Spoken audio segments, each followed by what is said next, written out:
la goma y la Guerra del Acre. La goma.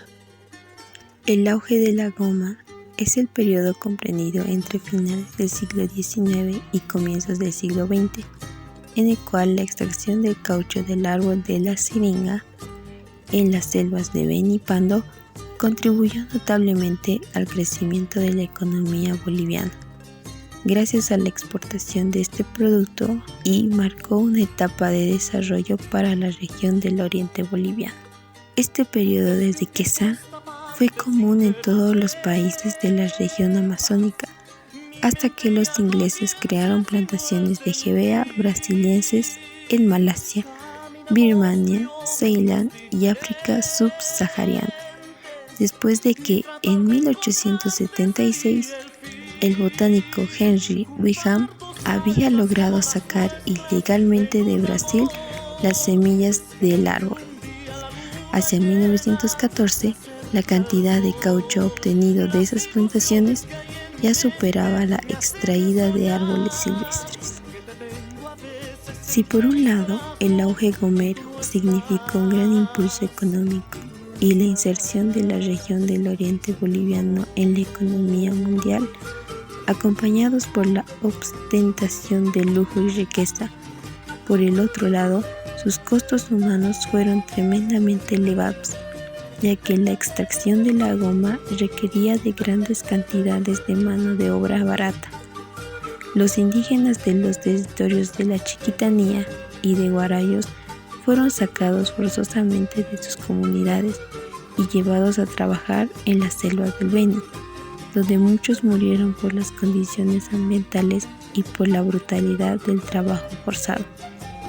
Otros se internaron en las zonas más remotas de sus territorios para escapar de esa certidumbre, como ocurrió con los grupos de chiquitanos que fundaron nuevas comunidades en la zona de Lomerio, ubicada entre San Javier y Concepción. La Guerra del Acre, un conflicto bélico que empieza el 14 de julio de 1899 y termina el 17 de noviembre de 1903.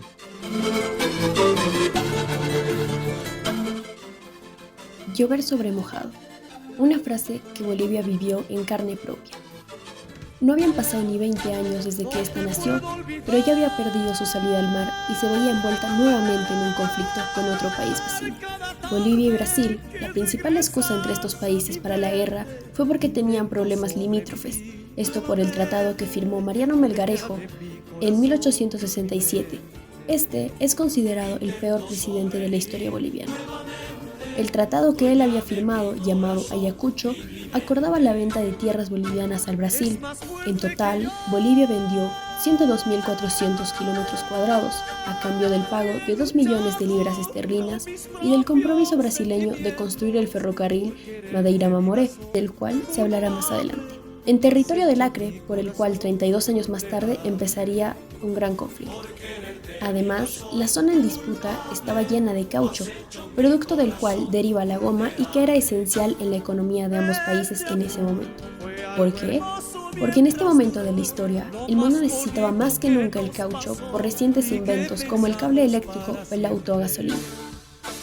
En 1896, Manuel Pando firmó un nuevo tratado con Brasil, poniéndole límites a los ríos Purus y Acre.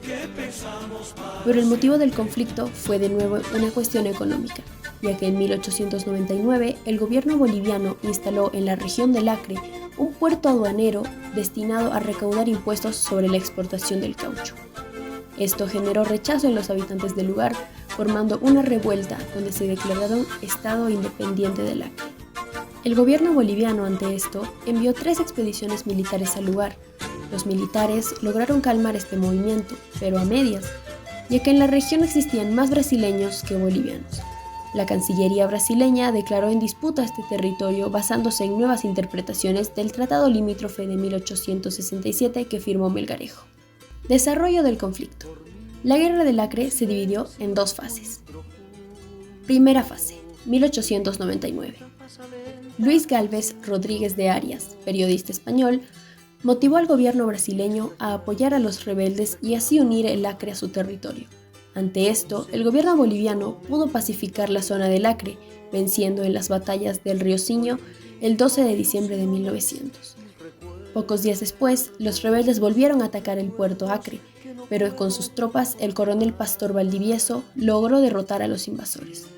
Esta primera fase se caracteriza por las dificultades que presentaba el ejército boliviano para desplazarse a la zona del conflicto, debido a que no existían vías de comunicación en el oriente boliviano. Después, el gobierno boliviano firmó un contrato con la compañía norteamericana The Bolivian Syndicate en julio de 1901.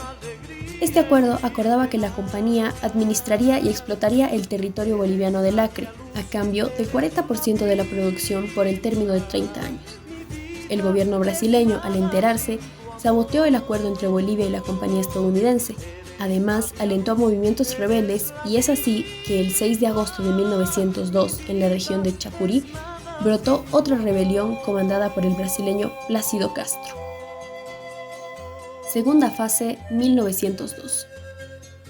El 18 de septiembre de 1902 empieza el primer combate de vuelta en presa, en la que las fuerzas bolivianas logran tomar la plaza y rendir a los invasores.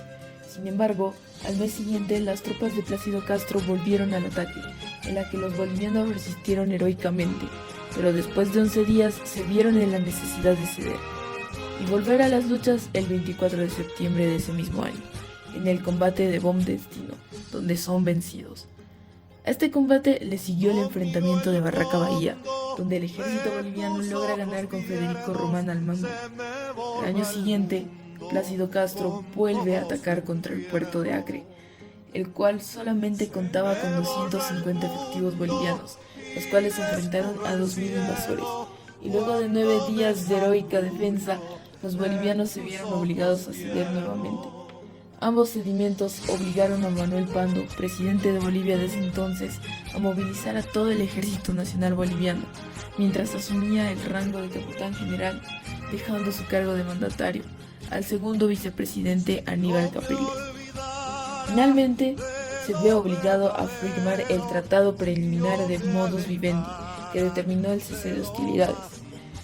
Una vez sentadas ya las bases del tratado, el 17 de noviembre de 1903 se firmó el Tratado Definitivo de Paz y Límites entre Bolivia y Brasil en la región de Petrópolis.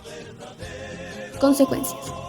Bolivia pierde 190.000 kilómetros cuadrados ante Brasil, pero estos pagan una indemnización de 2 millones de cifras esterlinas a Bolivia y se comprometen, como se mencionó en un inicio, a construir un ferrocarril entre las ciudades de Riberalta y Portobelo, el cual no se llega a construir por las condiciones del terreno. La perspectiva grupal que tenemos es que durante esta guerra Bolivia siempre estuvo en desventaja. Primero, porque no pasaba mucho desde que Bolivia había perdido un gran territorio, que es el litoral boliviano, y que apenas estaba recuperando de aquello y ya estaba entrando en otro conflicto. También otra de las razones por la que estuvo en desventaja es que a través del tratado llamado Ayacucho y con el presidente desde entonces habíamos perdido alrededor de 100.400 kilómetros cuadrados de tierras, a cambio de esterlinas, que tal vez en ese momento favoreció y ayudó a la economía de Bolivia, pero que a la larga, obviamente, se acabó. Entonces, ¿hubiera sido mejor quedarse con las tierras? Desde nuestro punto de vista, claro que sí, así que lo consideramos como una estafa. También porque Brasil se comprometió a construir un ferrocarril, la cual no se llevó a cabo. Y a pesar de que Bolivia recibía apoyo o ayuda de algunas compañías, estas siempre trataban de buscar la mayor ganancia posible a cambio de aquello. Obviamente esto se podría considerar que se estaban aprovechando de la situación o el conflicto por la que Bolivia estaba pasando. También otra de las razones por las que Bolivia estaba en desventaja es que con cada ataque por parte de Brasil hacia Bolivia siempre superaba el número de soldados, obligando al ejército boliviano a retirarse en muchas ocasiones. Tal vez si el presidente se hubiera dedicado más a reforzar el ejército boliviano y no a buscar tratados con Brasil, en donde solo nuestro país salía perdiendo, la situación de ahora hubiera sido diferente.